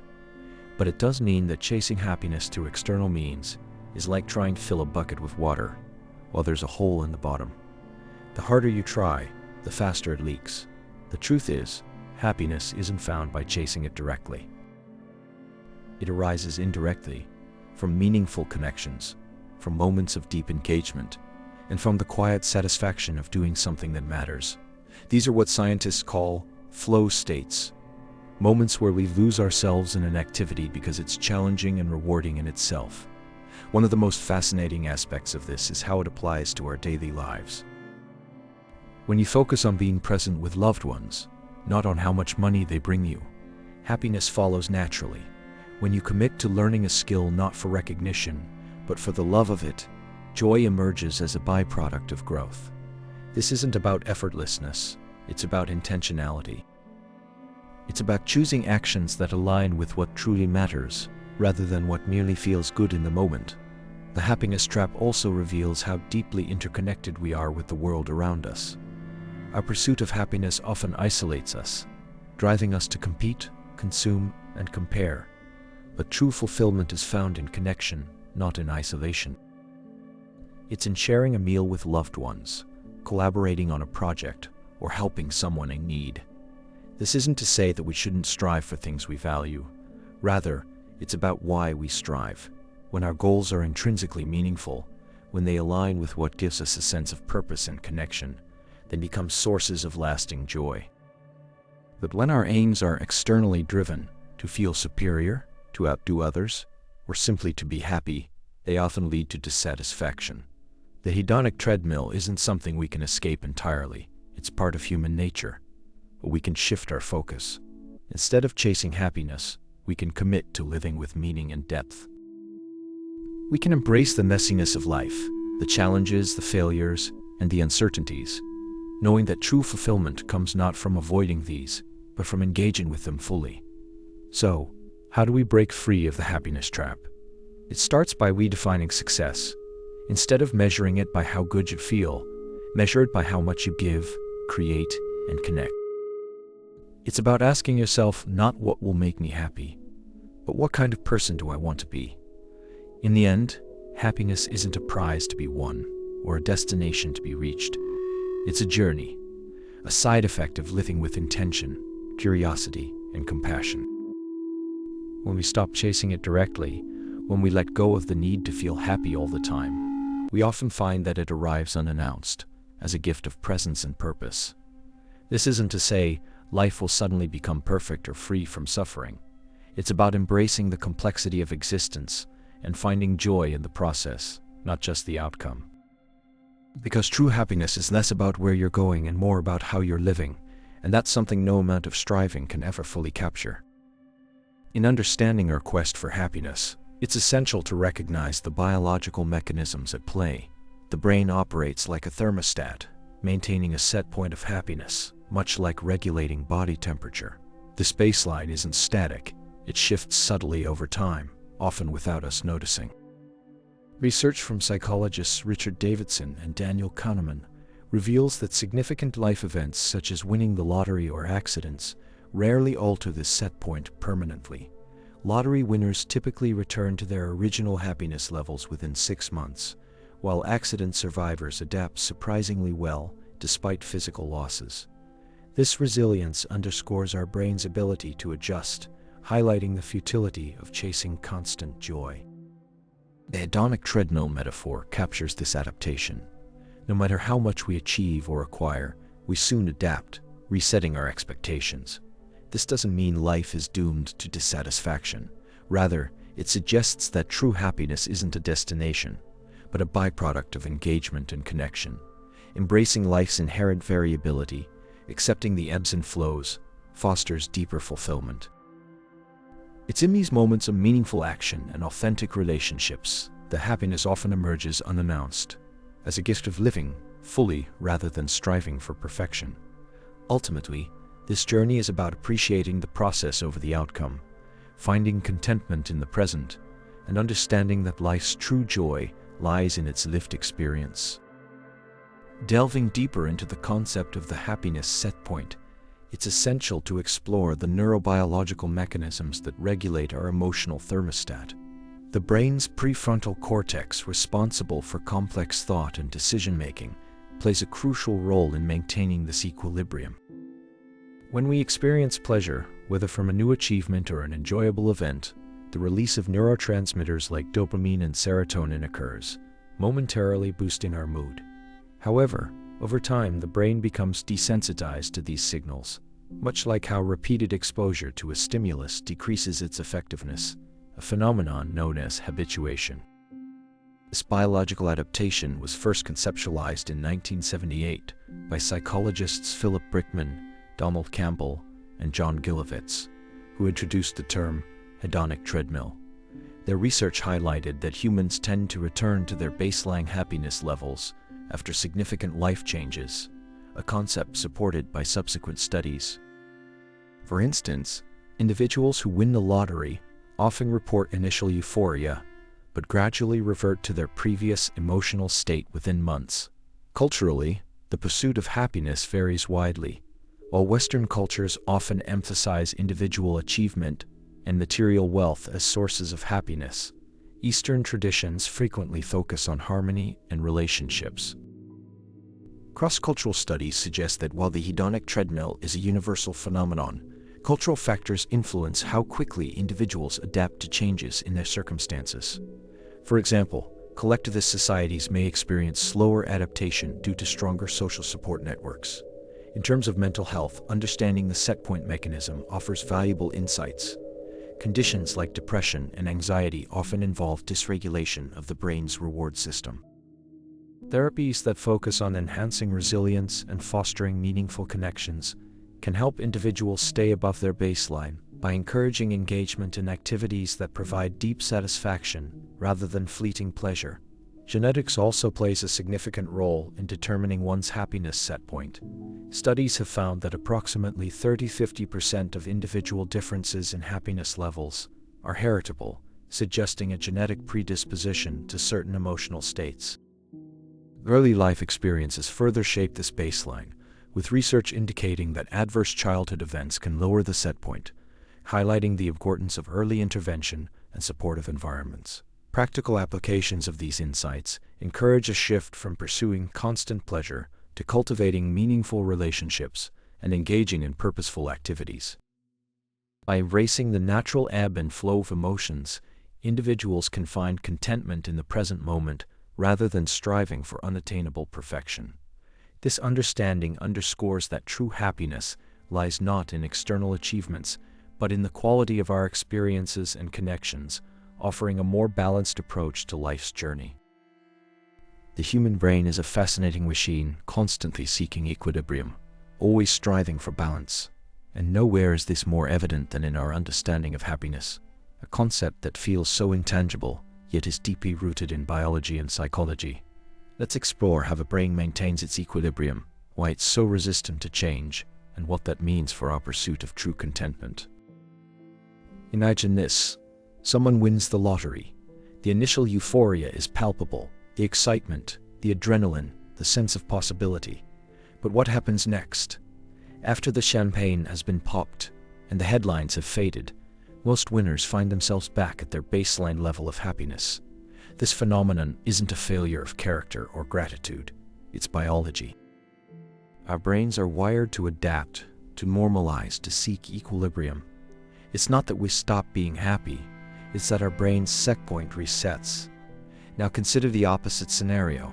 Someone involved in a life-altering accident. Imagine a vibrant life suddenly derailed by injury or loss. Against all odds, many people who experience such traumatic events eventually return to their baseline emotional state, not necessarily returning to where they were before, but finding a new equilibrium. This resilience isn't about being stoic or unaffected.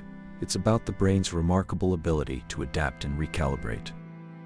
This brings us to the concept of the hedonic treadmill, a term you might not know, but one that explains so much about human behavior.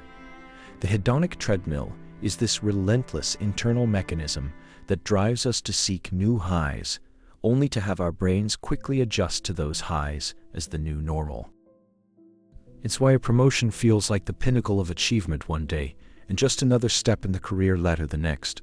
It's why a new relationship brings excitement at first, but eventually becomes the status quo. But here's the kicker. This isn't a bug in the system, it's a feature. The brain's ability to adapt is what keeps us alive in the face of change. It's how we survive loss and recover from setbacks. But it also means that chasing ever-increasing levels of happiness is a losing proposition. Because no matter how much you achieve, your brain will eventually normalize to that new state. This idea has profound implications for how we approach life. The pursuit of happiness as an end goal is inherently flawed because the brain's set point makes it difficult to sustain intense feelings of joy or fulfillment. Instead, happiness becomes a byproduct of meaningful action, deep connections, and a sense of purpose. But why does this happen? Why are we wired this way? Let's dig into the science. The brain's limbic system, responsible for emotions and memory, plays a key role in maintaining this equilibrium. Dopamine, often referred to as the feel-good neurotransmitter, is released in response to novel or rewarding stimuli. But over time, our brains become less sensitive to dopamine surges, requiring more and more to achieve the same effect. This isn't just theory, it's observable reality. Studies have shown that lottery winners, despite their newfound wealth, often report no significant increase in life satisfaction after a few months. Similarly, people who suffer severe physical or psychological trauma often return to their baseline happiness levels over time, even if their lives are forever changed. But here's the thing. Understanding this doesn't make us cynical or resigned to a life of mediocrity. Instead, it frees us from the illusion that happiness is something we can achieve through external means alone. It encourages us to find meaning in small moments, connecting with a friend over coffee, enjoying a walk in nature, or losing yourself in a hobby. This idea has been explored by some of history's greatest thinkers. The Stoics, for instance, taught the importance of focusing on what we can control and accepting what we cannot. Buddhism teaches that true happiness comes from understanding impermanence and letting go of attachment to outcomes. These ancient wisdoms align with modern science in recognizing that our pursuit of external rewards often misses the mark. So, how do we navigate this knowing? How do we find contentment when the brain is constantly pushing us toward the next high? The answer lies not in chasing happiness directly, but in cultivating practices that create a sense of fulfillment and purpose. It's about focusing on relationships, passions, and personal growth, areas where dopamine isn't the primary driver, but rather a deeper sense of satisfaction. It's also about accepting that life is inherently fluctuating between highs and lows. The more we try to force happiness, the more it slips away, a phenomenon known as the backwards law of desire. This doesn't mean we stop striving for goals. It means we approach them with a different mindset, focusing on the journey rather than the destination. In the end, our understanding of happiness set points and the hedonic treadmill teaches us this crucial lesson. True contentment isn't found in chasing ever-increasing rewards, but in finding joy in the everyday moments that make life meaningful. It's about recognizing that we're biological beings with inherent drive for balance, and using that knowledge to live more fully, more authentically, and with greater peace. So let's stop trying to outpace our own biology and start embracing the beauty of impermanence. Let's find joy in the small things, knowing that true happiness isn't something we can capture or hold on to. It's a state of being that arises naturally from living a life of purpose and connection. The human quest for happiness is often likened to chasing a mirage in the desert. It feels just within reach, yet it always stays ahead of us. This chapter delves into why we so often find ourselves on what's known as the hedonic treadmill, a relentless pursuit that keeps us running but never quite reaching our goal. You see, our brains are hardwired with something called a happiness set point, a baseline level of satisfaction that our minds and bodies naturally maintain, much like how your body regulates temperature. This set point isn't fixed. It can shift slightly based on life events, but over time we tend to drift back to it. Imagine winning the lottery. Initially, you'd experience euphoria, excitement, and a sense of fulfillment. But within months, studies show that most winners return to their baseline happiness levels.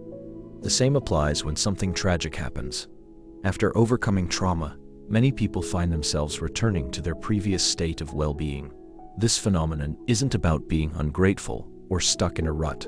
It's how our biology works. The brain is incredibly efficient at adapting to change, and this adaptability means that what once made us happy eventually becomes the new normal. Think of it like upgrading your smartphone. The latest model feels revolutionary when you first get it, but within months, its features are just background noise. The same apps, the same functions. The hedonic treadmill isn't all bad, though. It keeps us striving for improvement, pushing us to grow and evolve. But it does mean that chasing happiness directly is a losing battle. The more we focus on feeling happy, the less likely we are to actually feel it, because happiness becomes tied to outcomes rather than the present moment. So where does true joy come from? It's not about chasing big life events or accumulating material wealth. It's found in meaningful action, connection with others, and a sense of purpose.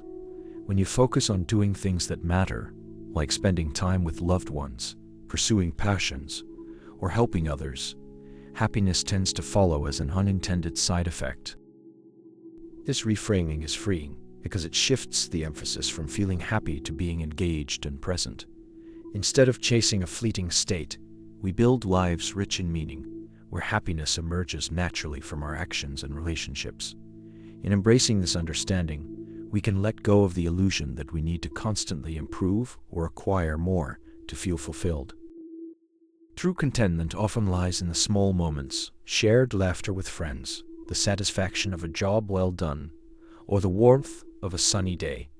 These are the quiet, everyday experiences that fill our lives with genuine joy. So let's stop trying to outpace our biology and start enjoying the ride. The hedonic treadmill is part of what makes us human, but it doesn't have to control us. By focusing on meaningful action rather than chasing happiness, we create lives where contentment and joy naturally arise. A state of being that requires no pursuit, just living fully in each moment.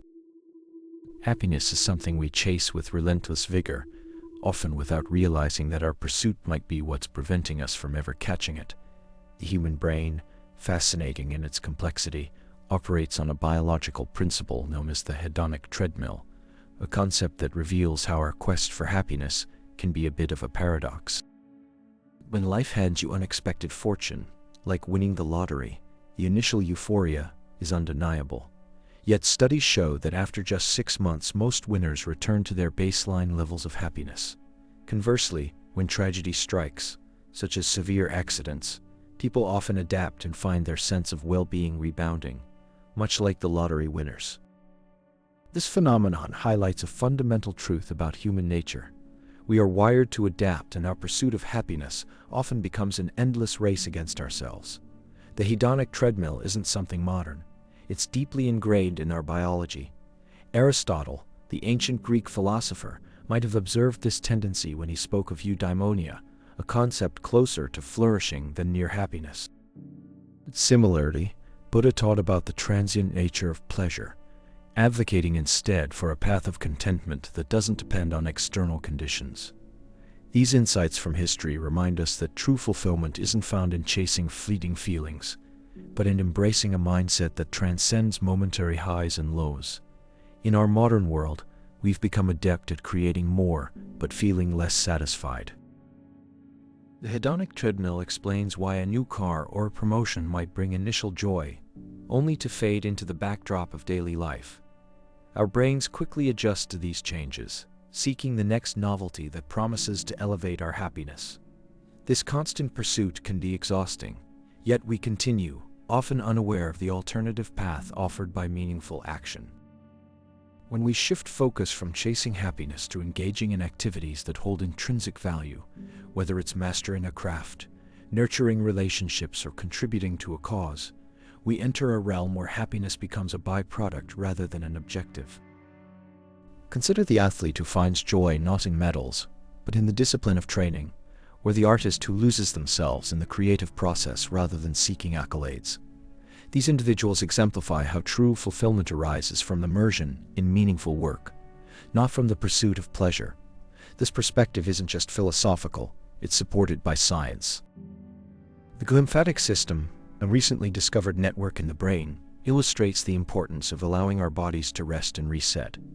During deep sleep, this system flushes out metabolic waste, much like how a computer needs downtime to process data. When we neglect sleep or push ourselves beyond limits, we're operating a biological machine running on toxic debris. This ties back to our pursuit of happiness. Without proper care for our bodies and minds, even the most meaningful actions lose their luster. Finding contentment in each moment doesn't mean resigning to mediocrity. It's about embracing the journey with all its highs and lows. By focusing on the process rather than the destination, we create a life where happiness isn't something to be chased, but experienced as a natural outcome of living fully. This approach allows us to appreciate the quiet moments, the warmth of the sun, the satisfaction of a job well done, where genuine joy often resides. In conclusion, happiness is not found by outpacing our biology, but by understanding and working within its limits.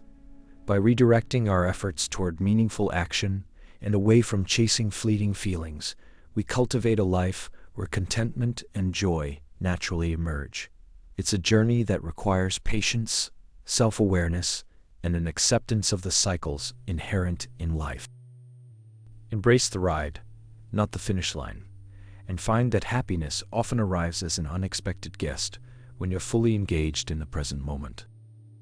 Our mission, the intricate dance of thoughts and perceptions, shapes our reality in ways often invisible to us. Our brains, efficient pattern matchers, construct narratives that feel factual but are deeply subjective. Cognitive biases, systematic deviations from rationality, skew our understanding of the world. For instance, confirmation bias favors information aligning with existing beliefs, while loss aversion makes us prefer avoiding losses over gaining equivalent profits. These biases have ancient roots. Philosophers like Aristotle noted human tendency to deceive themselves. A halo effect attributes one positive trait to an entire person, much as Plato's allegory of the cave suggests misperception of reality through shadows. Such biases served evolutionary purposes, aiding quick decisions, but hindering objective understanding in complex modernity. Our judgments reflect this dichotomy. We judge others by their actions, yet ourselves by unspoken intentions. This hypocrisy, condemning a stranger's lateness while excusing our own, illustrates the cognitive double standard. It highlights how internal narratives often overlook intent, viewing actions without context. In synthesizing these insights, life isn't discovered but crafted through deliberate action. By understanding and mitigating cognitive biases, we align thoughts with reality, fostering clearer decisions. Redirecting efforts towards meaningful actions, as Module 5 advised, creates contentment.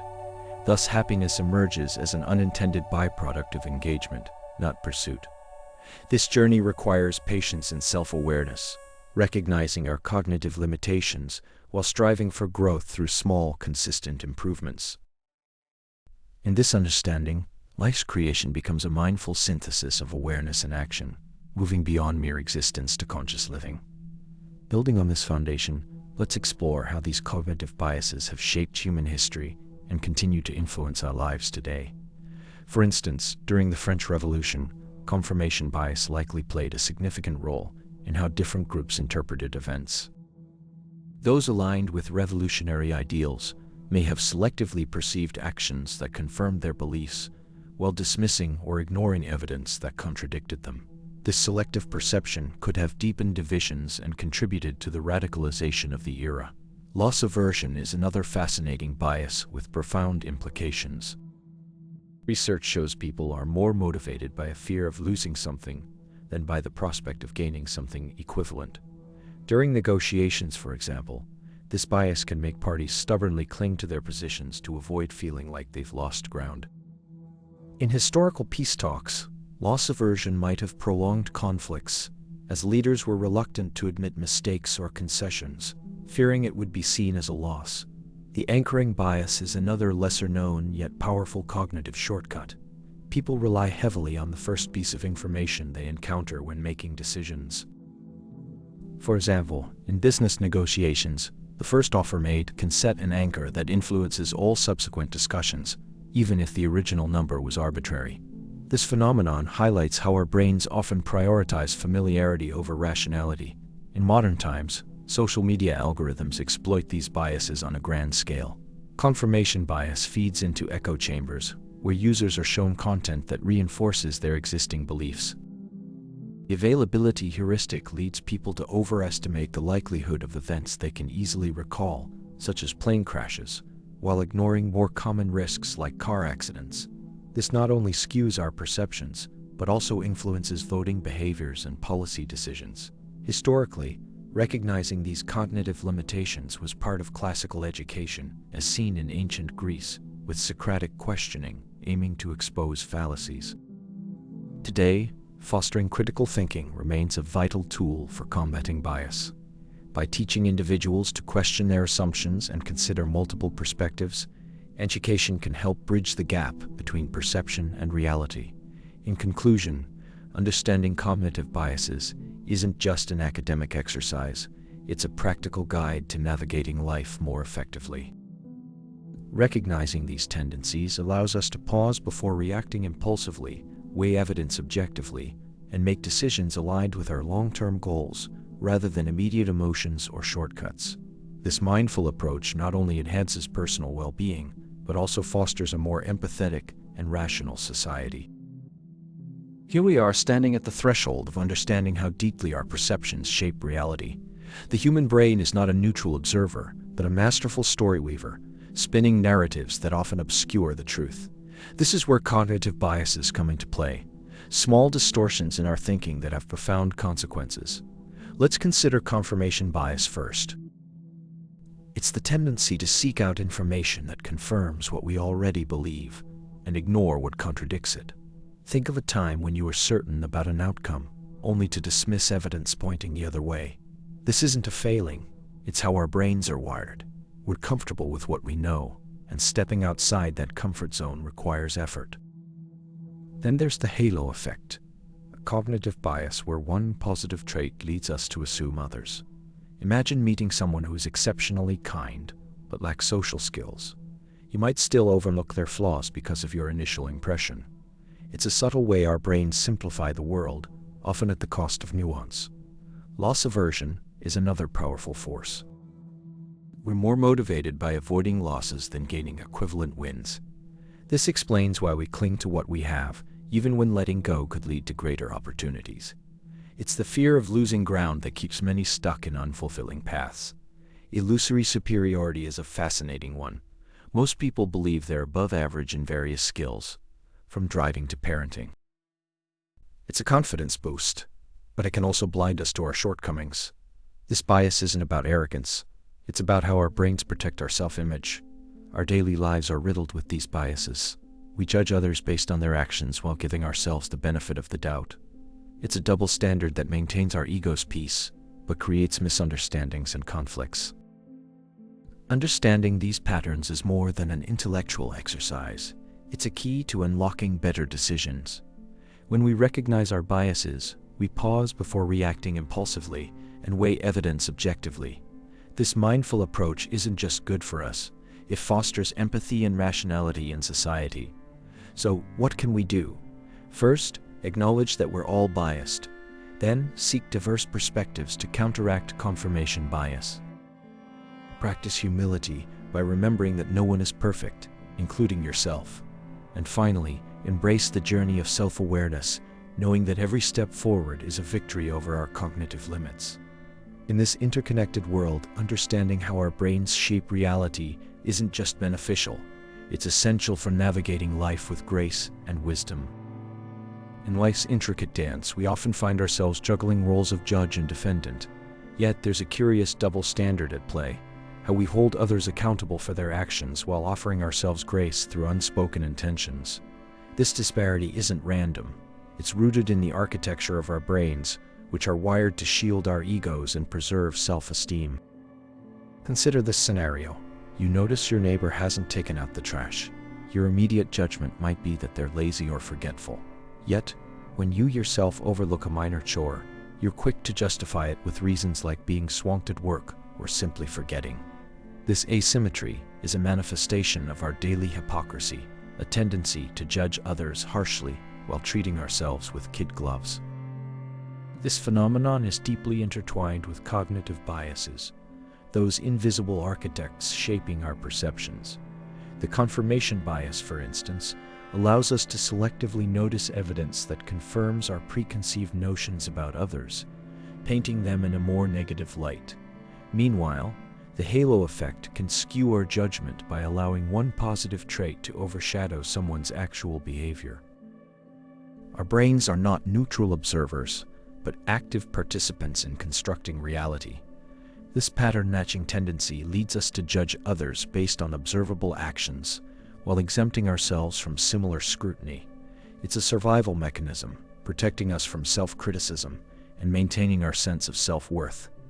However, this bias can erode relationships and hinder personal growth.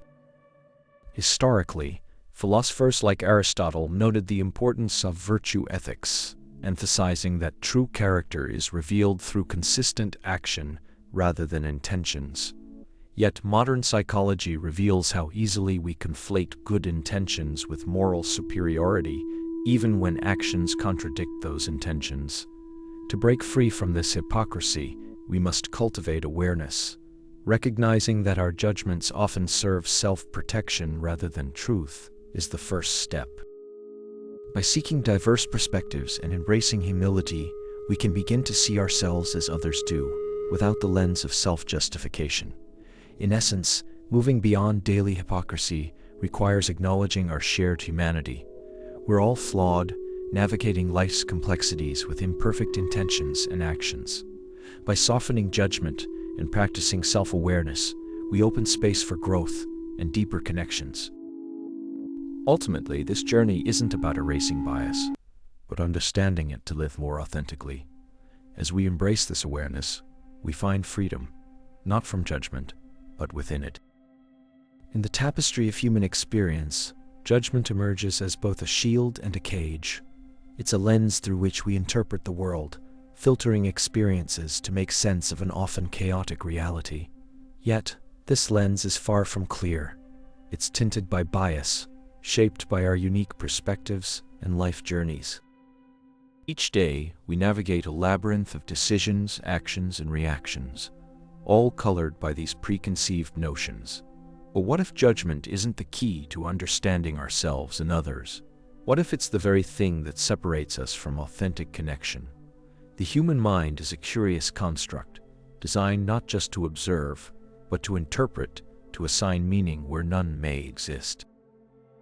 We judge others through their actions, often without knowing their intentions or the stories they carry. Meanwhile, we judge ourselves by unseen standards, creating an inner dialogue that's as harsh as it is unyielding. This duality, a tendency to judge others entirely by their actions while holding ourselves to hidden, perhaps unrealistic expectations, creates a chasm in our understanding of humanity. To bridge this gap requires more than mere introspection. It demands a shift in perspective. Imagine stepping back from the lens through which you view the world and embracing instead a broader, more empathetic viewpoint. Recognize that we are all flawed beings, swimming in a sea of imperfection.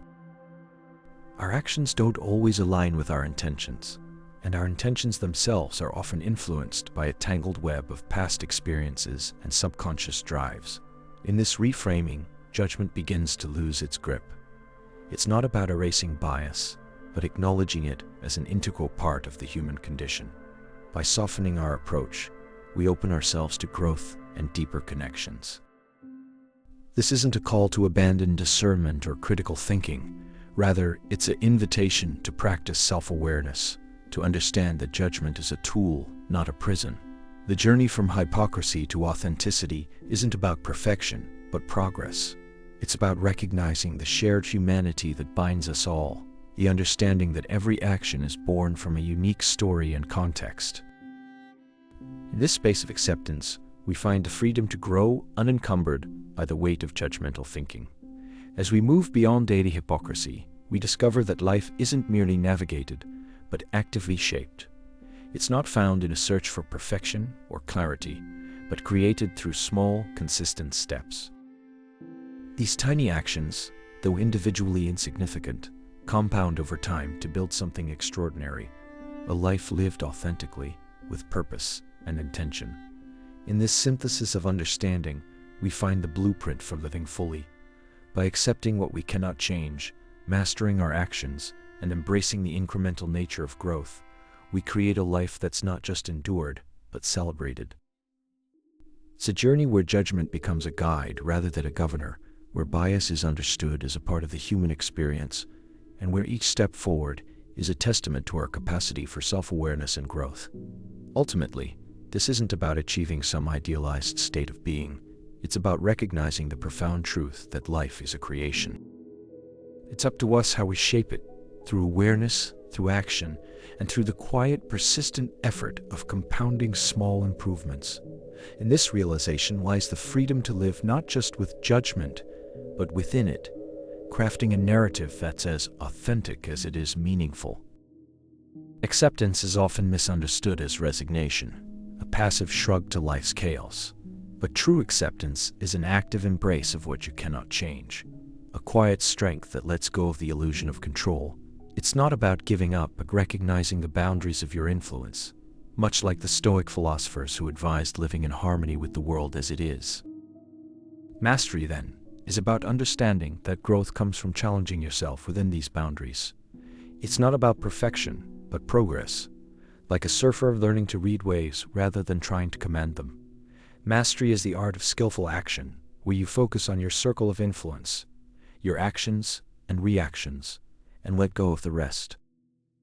Tiny improvements are the bricks that build greatness over time. These small steps, when compounded daily, create a foundation for lasting change. Think of it as the domino effect. One small push can lead to a cascade of transformations, each step building on the last.